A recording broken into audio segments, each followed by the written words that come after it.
Mari kita lanjutkan pelajaran kita masih terkait dengan sholat berjamaah. Terakhir tentang wudu yang kita atau yang diperkenankan oleh syariat seorang untuk tidak mendatangi sholat berjamaah. Selanjutnya dijelaskan oleh para ulama, ada sebagian menyimpulkan bahwasanya di antara udzur itu adalah pengantin baru, ya, untuk tidak mendatangi sholat berjamaah karena sedang bulan madu lah, istilahnya seperti itu. Dispensasi. Mereka beralasan dengan sabda Nabi yang mulia alaihi wasallam atau hadis Anas yang mengatakan minas sunnah idza tazawwaja ar-rajulu al-bikra ala thayyib aqama indaha sab'an thumma qasam wa idza tazawwaja thayyib ala al-bikr aqama indaha thalathan thumma qasam. Termasuk sunnah ketika seorang laki-laki menikahi gadis, maka dia berdiam di tempat gadis tersebut atau bersama gadis tersebut selama 7 hari.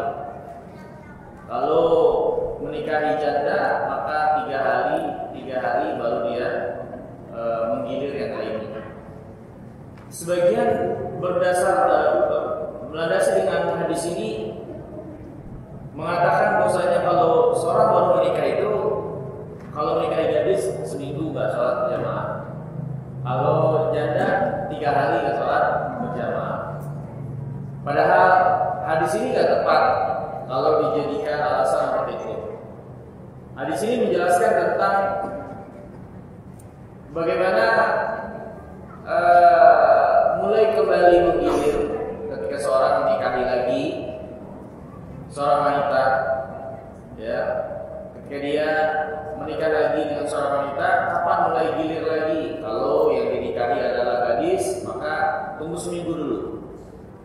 Kalau janda maka tunggu 3 hari. Dan ini gak ada kaitannya dengan mendatangi sholat berjamaah, ya, sehingga dijadikan alasan untuk tidak berjamaah karena masih pengantin baru. Nah, ini gak benar.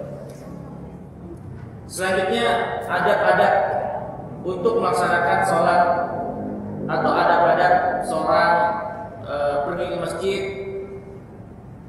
untuk sholat berjamaah. Ada beberapa adab untuk kita sebutkan secara umum. Yang pertama adalah tarkul amal inda huduris sholat.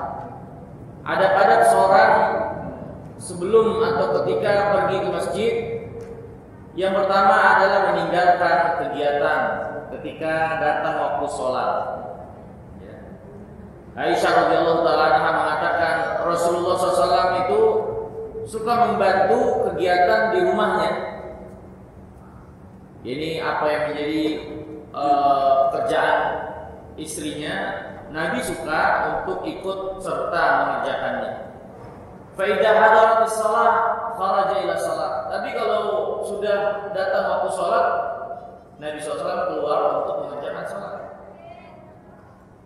Maka ini jadi bagaimana Rasulullah SAW itu melakukan kegiatan kesehariannya, tapi ketika waktu sholat tiba, maka dia tinggalkan aktivitas dan kegiatannya tersebut.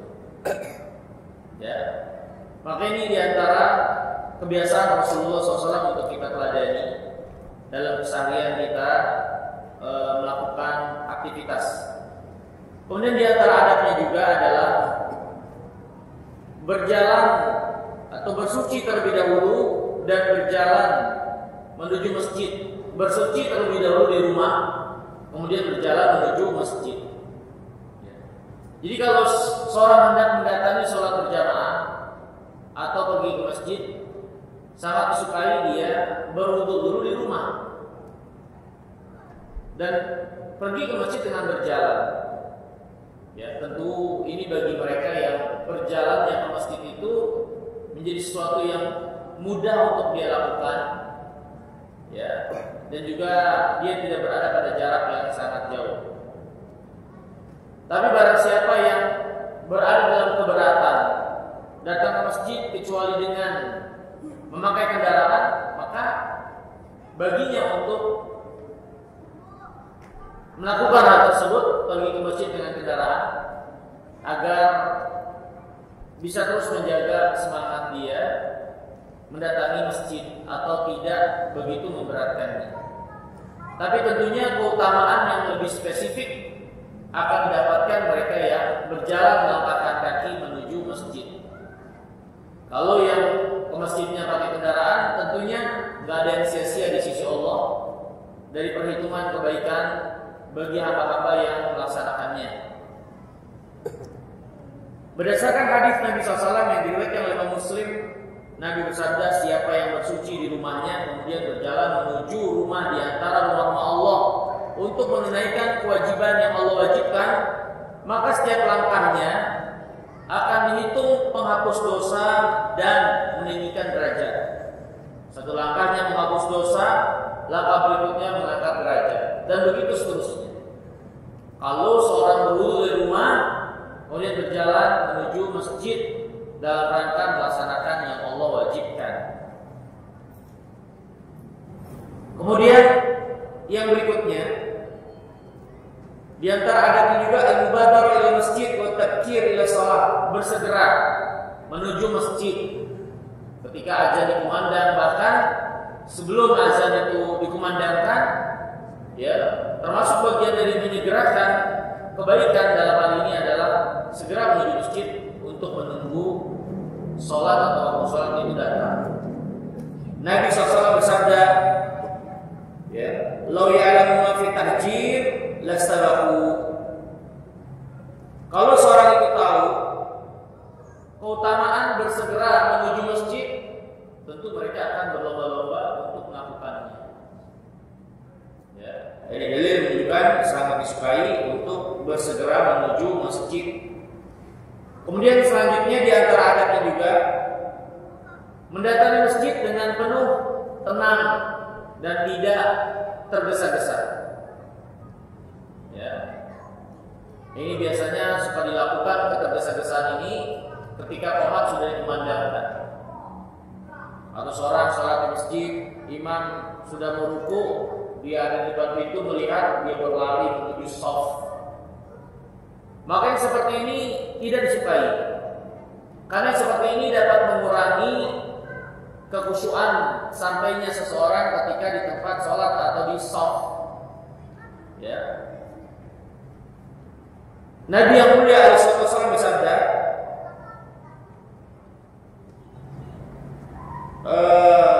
kata Nabi SAW, "Fala taf'alu," atau Nabi bersabda, "Idza sami'tumul iqamah famshu ila shalah wa 'alaikum bis-sakinati wal wiqar wa la tusri'u, fama adraktum fasallu wa ma fatakum fatimmu."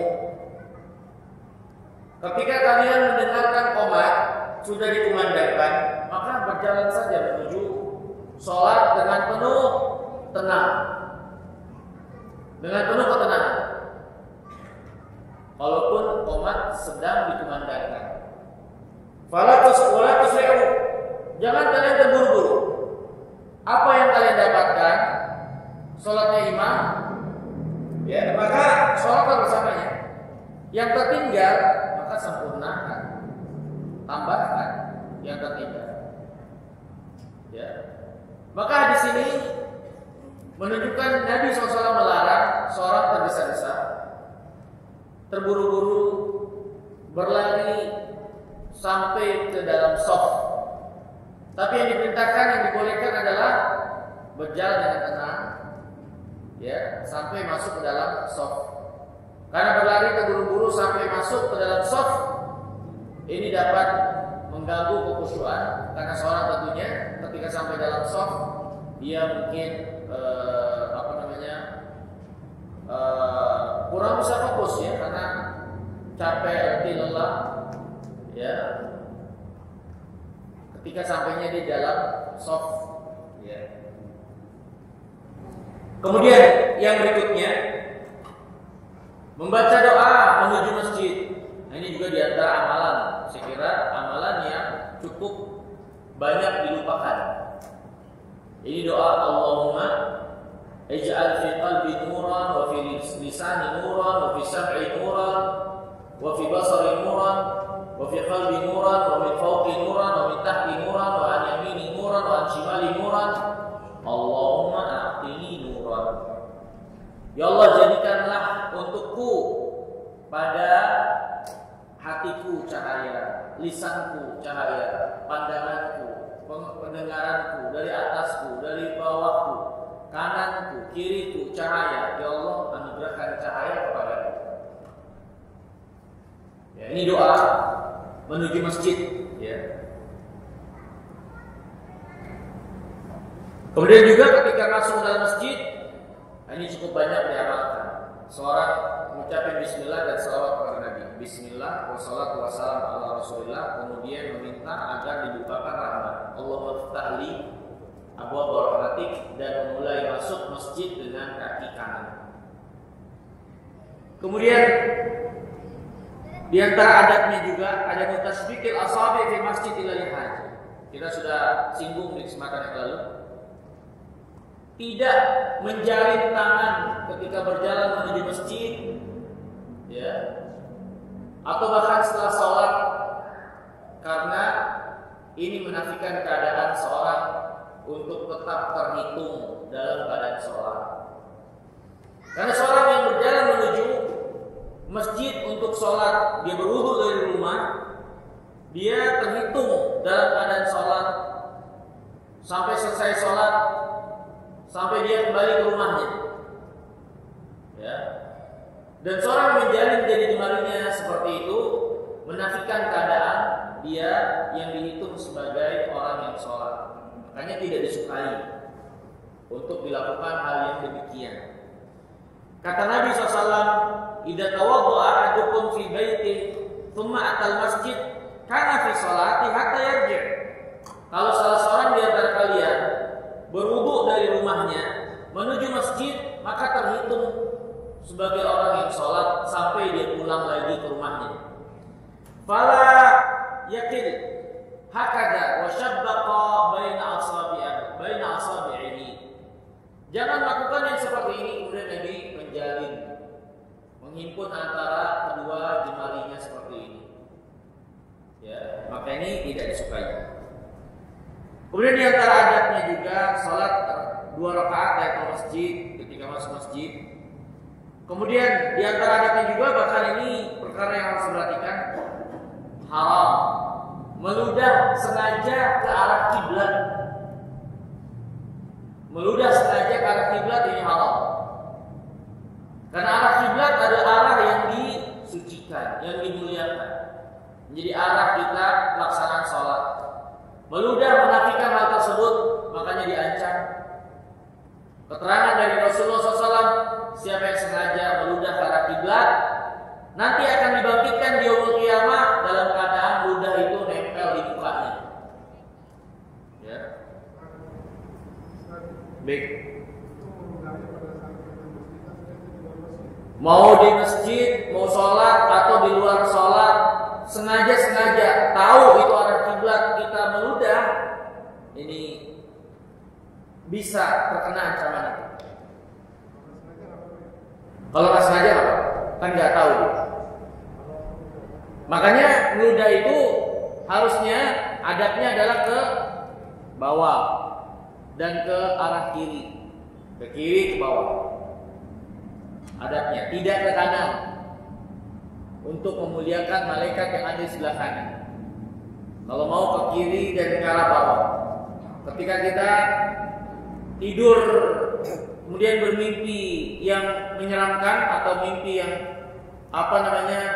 tidak baik, maka sunnah Nabi SAW kita meludah ke arah mana?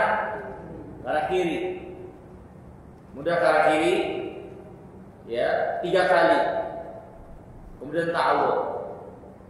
Ya, ini diantara hal-hal yang kita diajarkan untuk meludah. Nah, yang dilarang untuk meludah adalah meludah ke arah kiblat sengaja. baik di dalam sholat ataupun di luar sholat. Dalam keadaan kita tahu itu arah kiblat, kita ludahkan. Ini tidak dibolehkan.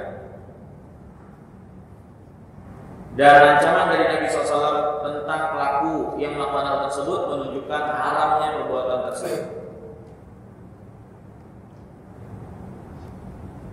Kemudian hadirin yang dimuliakan Allah, di antara adabnya juga menghentikan sholat sunat kalau sholat wajib sudah ditegakkan. Jadi kalau kita sholat sunat terus ternyata qomat ditegakkan, maka batalkan sholat sunat kita dan ikut serta untuk sholat wajib. Kata Nabi SAW, "Idza uqimatis shalah fala sholata illal maktubah." Kalau qomat sudah ditegakkan, maka nggak ada sholat lagi yang diperkenankan untuk dikerjakan kecuali sholat wajib. Sebagian para ulama mengecualikan kalau kita sudah di penghujung sholat, misalnya kita sudah tasyahud akhir, perkiraannya selama masih bisa ikut takbiratul ihram bersama imam, silakan lanjutkan. Tapi kalau sekiranya tidak terkejar ikut takbiratul ihram bersama imam, maka batalkan sholat sunatnya dan ikut serta sholat bersama imam. Karena Nabi mengatakan kalau sudah ditegakkan qomat tidak ada sholat lagi kecuali sholat wajib.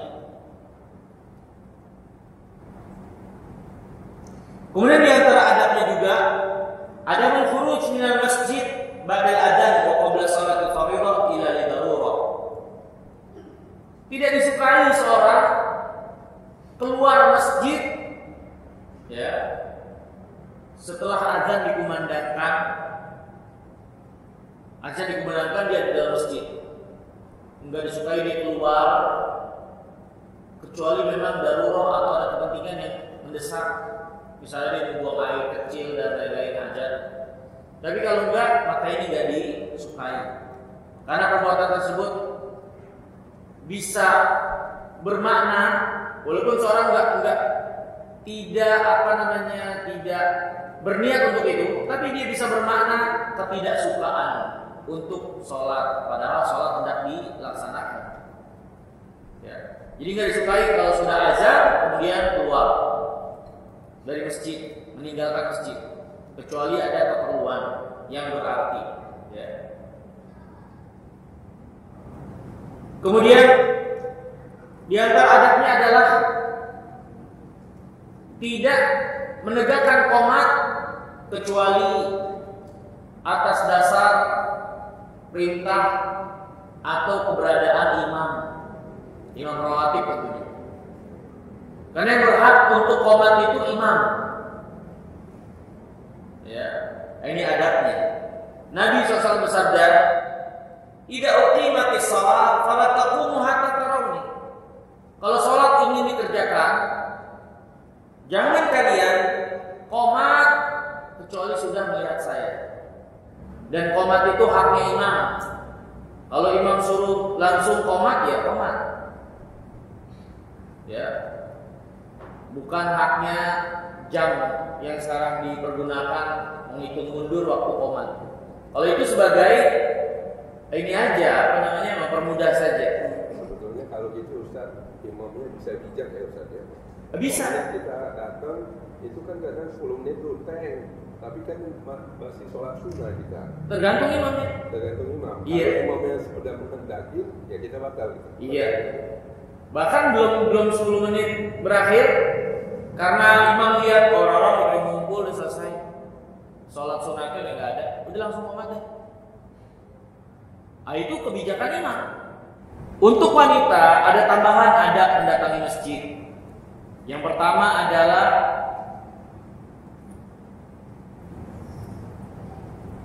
izin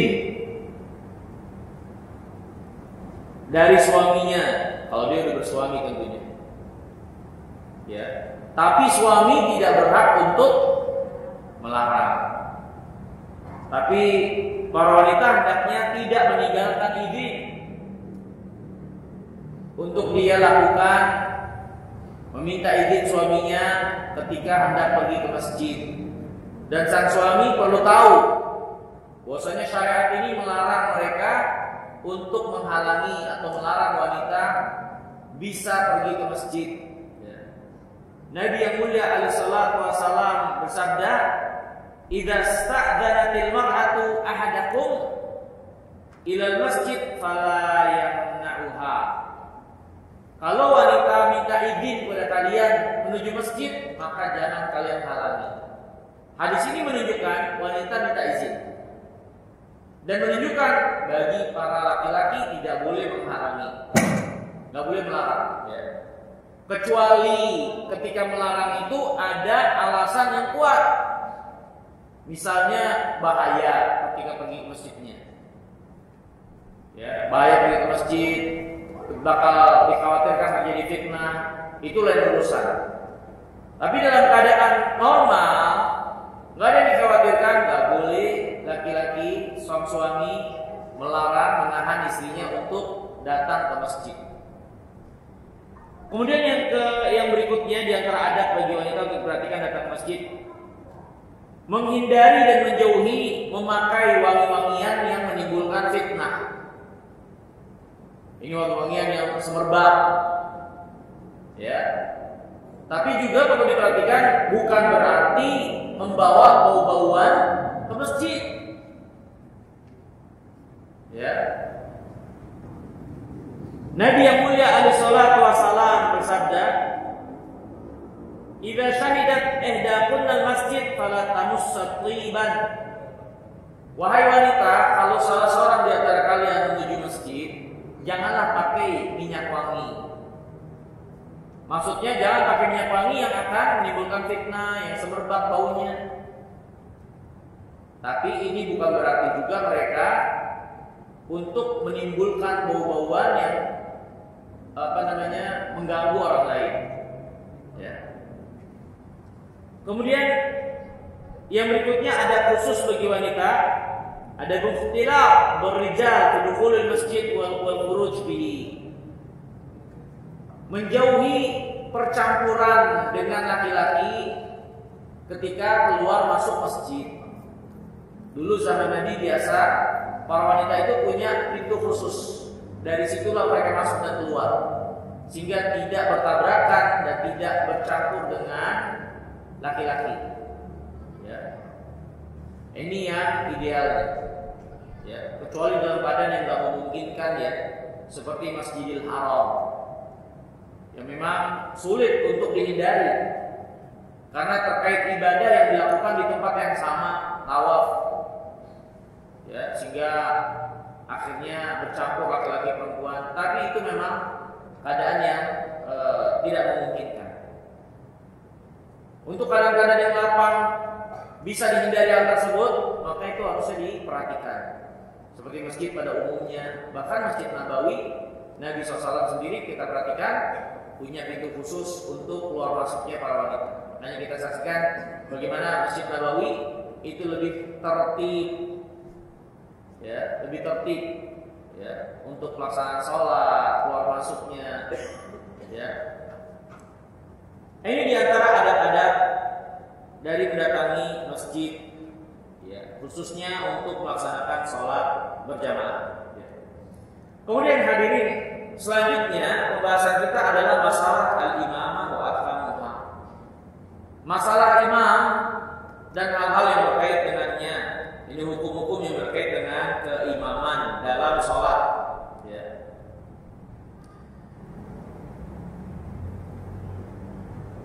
Yang pertama adalah manil ahaq bil imamah. Siapakah yang berhak untuk menjadi imam? Kriterianya seperti apa? Yang menjadi tolak ukur didahulukan menjadi imam. Dalam hal ini ada dua pendapat para ulama. Sebagian mereka mengatakan yang lebih didahulukan jadi imam adalah yang paling banyak hafal Qur'annya dan baik bacaannya. Dia baik bacaan dan banyak hafalan. Itu yang berhak jadi imam. Pendapat yang kedua, para ulama ada yang mengatakan yang berhak jadi imam dan didahulukan adalah yang paling berilmu, paham tentang agama ini, khususnya tentang sholat. Ya. Dan masing-masing punya argumentasi untuk pendapat siapa yang didahulukan menjadi imam.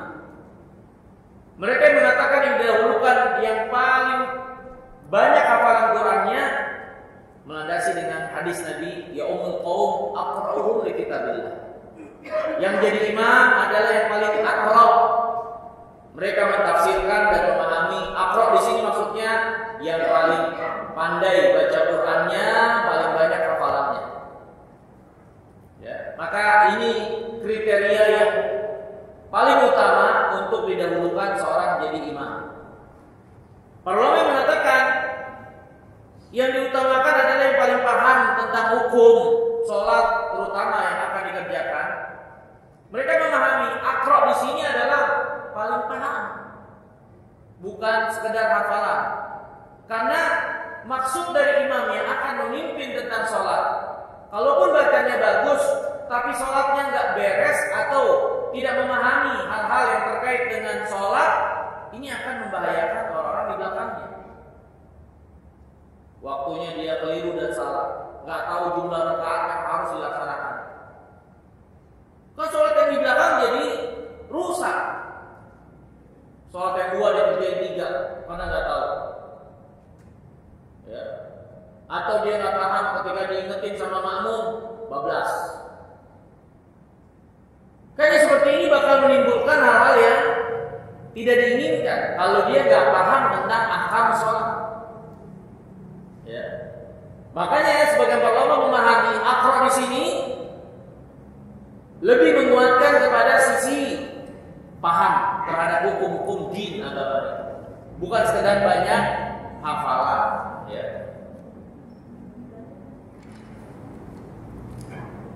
Wahab hadirin yang dimuliakan Allah, ini ada perbedaan pendapat para ulama tentang masalah siapa yang lebih didahulukan dari kategori utama yang menjadi makna aqra', apakah banyak hafalan atau paham.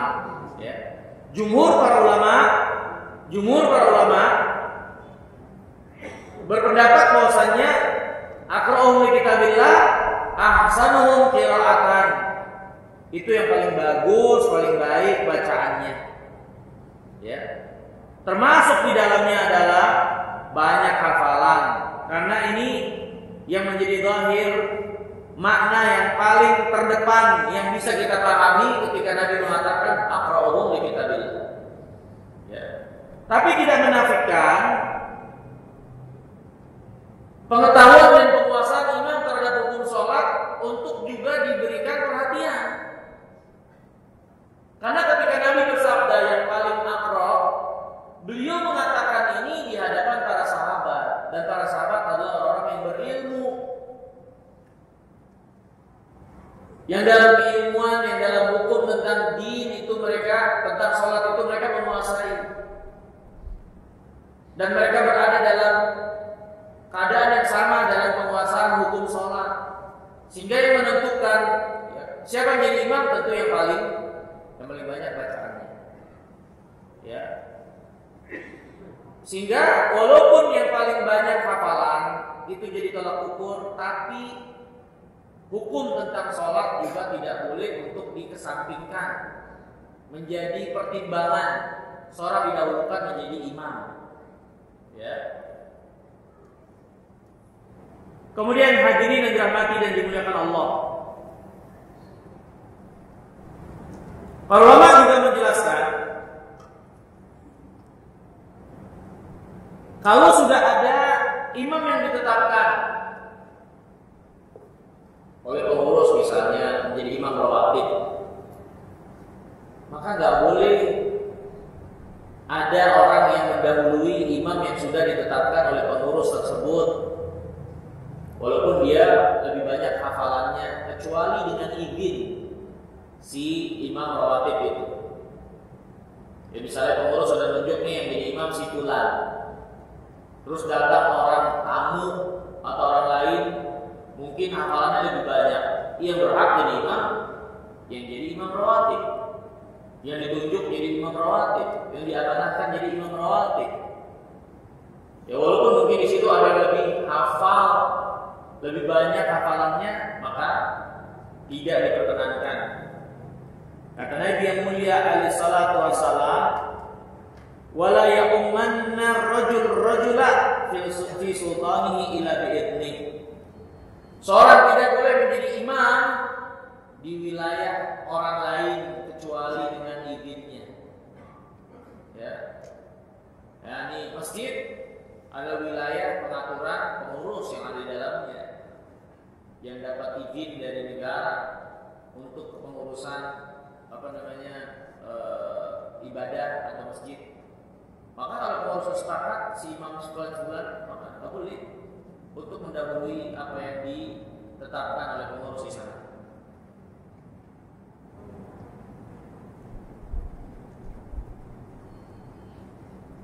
Kemudian hadirin yang dirahmati dan dimuliakan Allah, para ulama juga menjelaskan tidak disyaratkan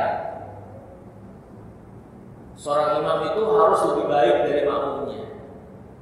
Enggak disyaratkan gitu. Artinya kalau imam mungkin levelnya di bawah orang-orang yang jadi makmumnya, sholatnya tetap sah. Ya. Nabi yang mulia alaihi wasallam pernah diimami Abu Bakar, padahal Nabi lebih mulia dari Abu Bakar. Jadi nggak menjadi syarat imam itu orang yang paling terbaik dari makmumnya, nggak jadi syarat untuk itu. Kemudian para ulama juga menjelaskan, ya, orang-orang yang boleh jadi imam di antara yang terdapat keterangan yang boleh jadi imam, ya tentu dengan kriteria yang tadi dia hafal, ada hafalannya, mengerti hukum tentang sholat, ya. Yang dibolehkan menjadi imam pertama adalah orang yang buta. Gak ada masalah orang buta jadi imam.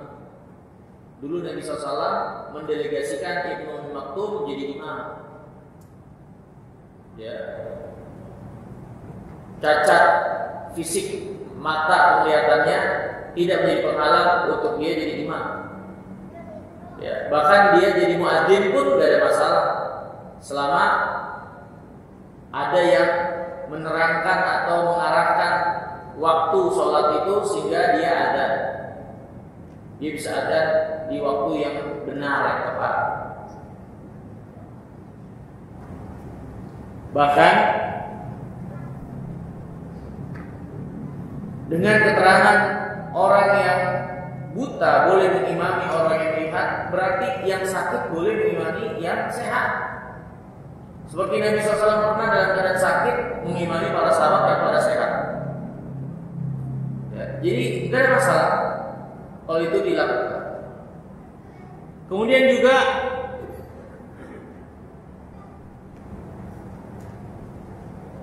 keimaman seorang budak mengimami orang-orang merdeka. Jumhur ulama mengatakan ini tidak ada masalah. Ternyata jadi imam itu budak, hamba sahaya. Ya, maka gak ada masalah dan tidak mempengaruhi keabsahan sholat. Ini pendapatnya jumhur atau umumnya para ulama. Kemudian yang boleh juga dijadikan imam, yang sah keimamannya adalah anak yang sudah tamyiz, usianya di antara 6 sampai 7 tahun ke atas, sebelum balik. Ini boleh jadi imam. Ya. Selama dia bagus bacaannya dan mengerti tentang sholat. Nah, masalahnya orang kita gimana kalau dia belum sunat? Urusannya sunat lagi.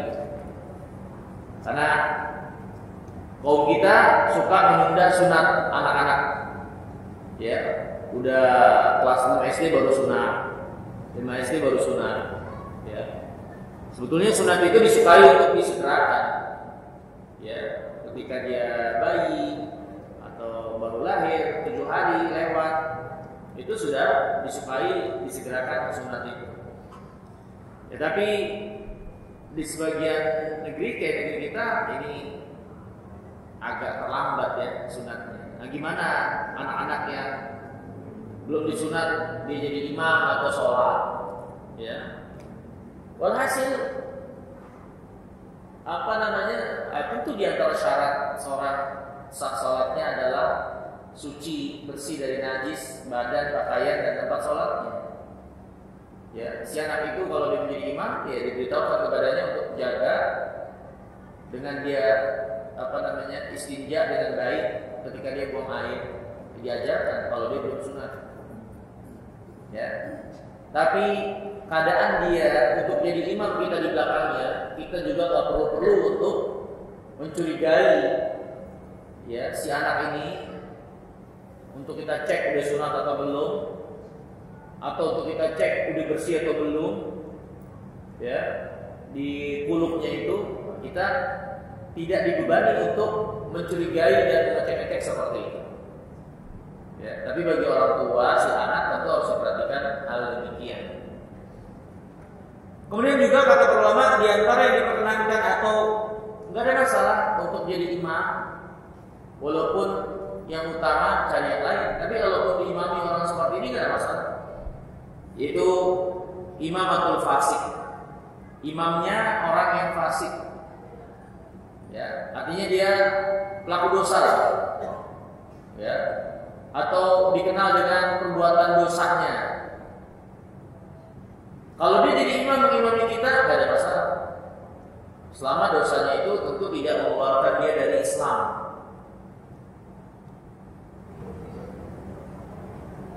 Dan selama sholat yang dilakukan itu benar tentunya. Walaupun idealnya imam itu jangan orang-orang yang seperti itu. Tapi dalam satu keadaan ada yang jadi imam, ya bahwasanya itu orang dikenal dengan dosanya, ya kita nggak ada masalah untuk sholat di belakangnya. Sholatnya tetap sah. Walaupun kita memang tahu, Ustaz. Apanya? Walaupun kita memang tahu, pokoknya dia preman atau gitu. Iya. Tidak masalah. Iya, preman nggak keluar dari Islam. Ini orang preman atau tatoan misalnya, ya terus jadi imam. Gak ada masalah mereka di belakang. Selama sholatnya benar. Tapi kalau ada yang lainnya ya jangan angkat dia. Tapi kan suatu keadaan kita kadang kita jadi tamu di suatu tempat, ya kan? Atau di perjalanan, tahu-tahu dia nyelonong aja jadi imam. Masa kita mau meributkan? Gak salah selesai yang malah gak sholat. Ya udah sholat aja nggak masalah. Ya.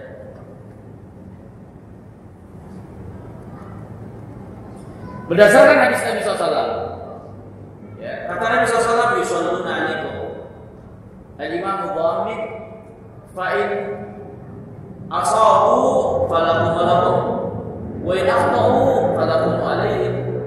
Imam itu yang menjamin kalau mereka benar, kalian dan mereka dapat pahala.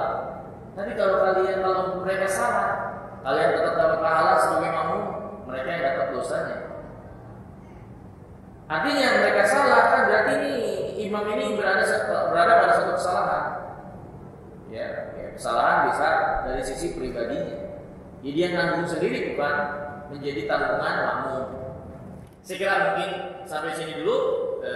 Insya Allah kita lanjutkan lagi di kesempatan yang akan datang. Ya, kurang lebihnya saya mohon maaf. Semoga yang sedikit ini bermanfaat. Wallahu a'lam bishawab.